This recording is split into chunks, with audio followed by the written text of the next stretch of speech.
for joining us. We begin tonight with Musk and Big Balls. Big Balls. Big Balls. Big Balls, who work for Elon Musk's so-called Department of Government Efficiency, DOGE. In the one case of the Big Balls kid, a literal teenager. Big Balls online, Big Balls here that Katie's talking about. A 19-year-old that goes by the username Big Balls. So that would be one way that we could refer to him. Young computer whizzes, the aforementioned Big Balls. Because who among us doesn't feel better about big balls in charge of American air traffic control? How this DOGE employee, whose stated position is that Indians should feel hated in America, he's going to be rehired, and then Vance gets to go home to his Indian American wife and his Indian American kids and look them in the eyes and say that a guy who wants you to feel uncomfortable in your own country now has a top job again in the government thanks to me. Like, Vance had a chance to defend his own family, and he opted instead to defend the Indian-hating bigot instead. Like, Chris, where are the balls on these Republican men? Trump calls Ted Cruz's wife ugly. Ted Cruz becomes Trump's best friend. Elon wants the DOGE kid who hates Indians back, and Vance does his bidding while his Indian wife and kids are at home. Like, do they castrate these guys at the door of the RNC? New York Attorney General Letitia James and Manhattan District Attorney Alvin Bragg joined a new group of 8 Democrat-fueled Trump plans to punish by revoking any access to classified information and barring their entry to federal facilities. It could hamper them in carrying out their official duties by prohibiting them from entering courthouses, prison, and law enforcement facilities in Foley Square in Lower Manhattan, including...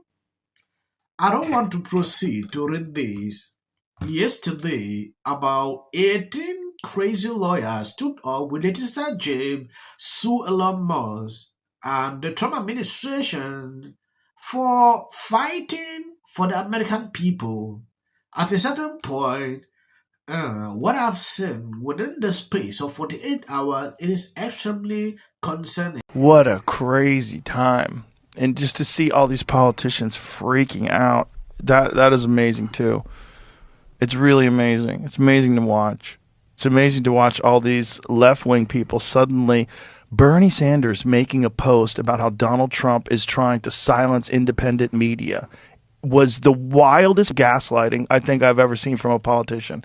Let's be clear about what's happening right now in Washington, D.C. Elon Musk is the wealthiest guy in the world.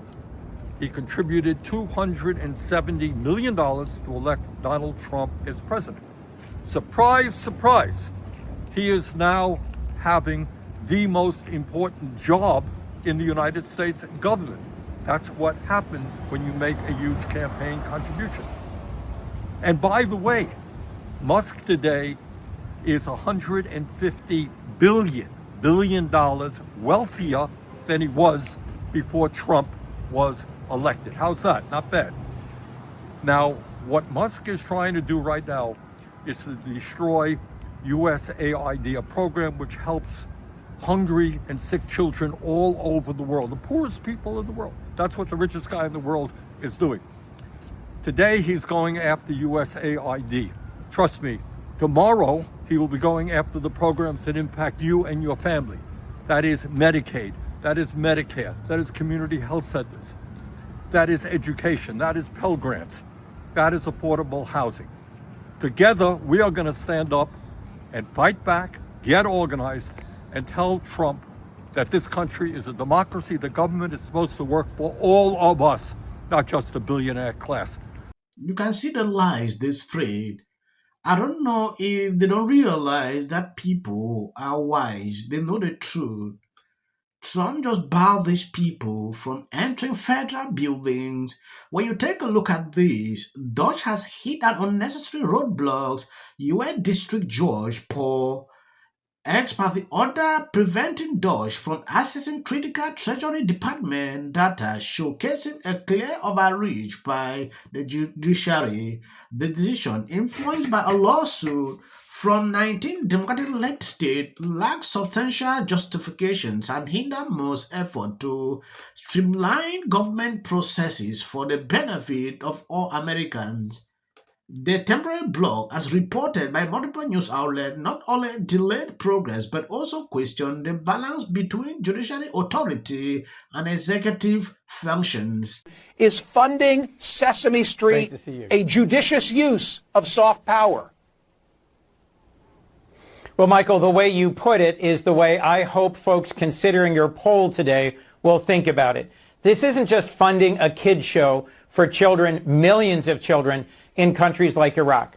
It's a show that helps teach values, helps teach public health, helps prevent kids from dying from dysentery and disease, and helps push values like collaboration, peacefulness, cooperation in a society where the alternative, the U.S. Department of Defense, has an annual budget of about $850 billion. USAID was spending about $30 billion. It is a small proportion of our total federal spending. Yes, it baffles me that this Democrat is still struggling to back up the fact that spending this amount of money to build up this in Iraq is justified. It is insane totally. Don't say they spend just a small amount.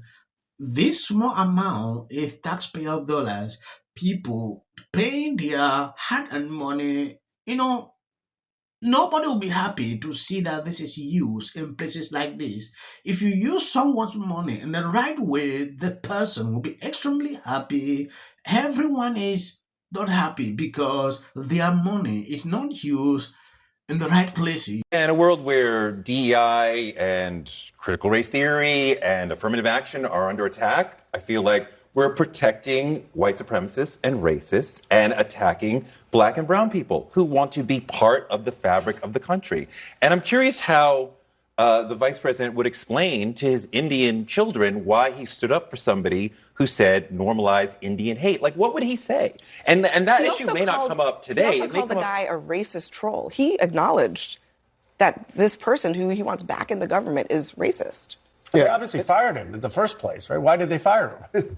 Well, and I think there's two things that I see happening here. The first one is that this is the signal to his voters that we are going to let these things slide, that you can't be canceled anymore. For all of us, however, the other vast majority of Americans, we're standing by the fact that we are going to hold people accountable to that. And with all due respect, Congressman, an apology would not suffice for me in this particular circumstance. This is a moral character bedrock of somebody's perspective of the world. I don't care what you got on your grades at Stanford. I don't care what coding competition you won. These are not the kinds of people who should be filtering the biggest decisions in the design of this So what, country. he's banished off into the desert for eternity? Like, wreck his life, wreck his career, send him off into nowhere. So you're okay with racism in your party? Hold on, man. Let me finish. That is not what I said, so don't even go there. Absolutely not. I think it's abhorrent what he said. I frankly agree. If he's willing to acknowledge what he said was wrong and apologize for it, we are a compassionate people. Why can't we give? He didn't do that. Well, we don't know that he's done that or not. But he has access to the World Wide Web, and you're welcome to apologize. We're very much looking forward to it. You can cry more for all I care.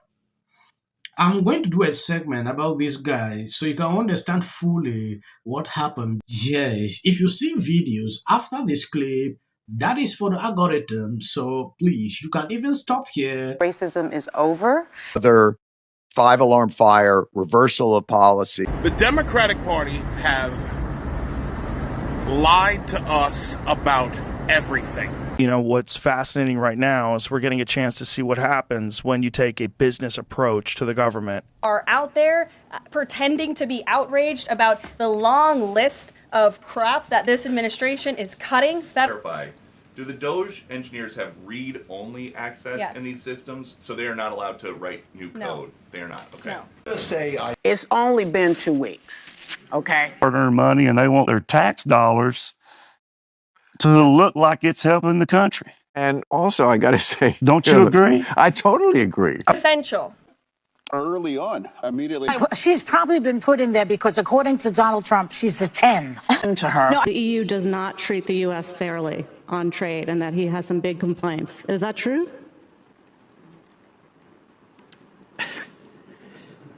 right? And it doesn't mean that we should sit and pretend that it's suddenly okay, that this new presidency is just going to keep on keeping on. That is not the case. And because, final point for me, a year and a half is because... This is the United States. You're talking about a man who didn't become the president of the United States because of merit. This lady is not unstopped. Where awful things have happened. So over. And sparks move things. And it doesn't matter how much water you have. Future president and his gag are somebody in policy. The city of the Pacific Palisades is burning. A dozen planes. You getting water to areas that need... He's been trained his whole life to do. What do we do? Right now you're looking straight, remember it. As a country about James. Yeah, and then I think all our tax dollars probably went for Gavin's hair gel. I don't know. Jordan. In the 5 tenants of Palisades Village right here. This is the town center of sorts. And he did this little dance. Josh Green, the governor of down in Hawaii. And then we watch the news or talk. Now look, I have a lot of... So please. I was being lazy on the couch at like Friday night. And the Grammy goes to fans. Makes money. And all these issues, this is like Trump's superpower. But the thing that really got them out in the streets was the cutback of federal bureaucrats' jobs, including today at the DOE. They're very upset about USAID.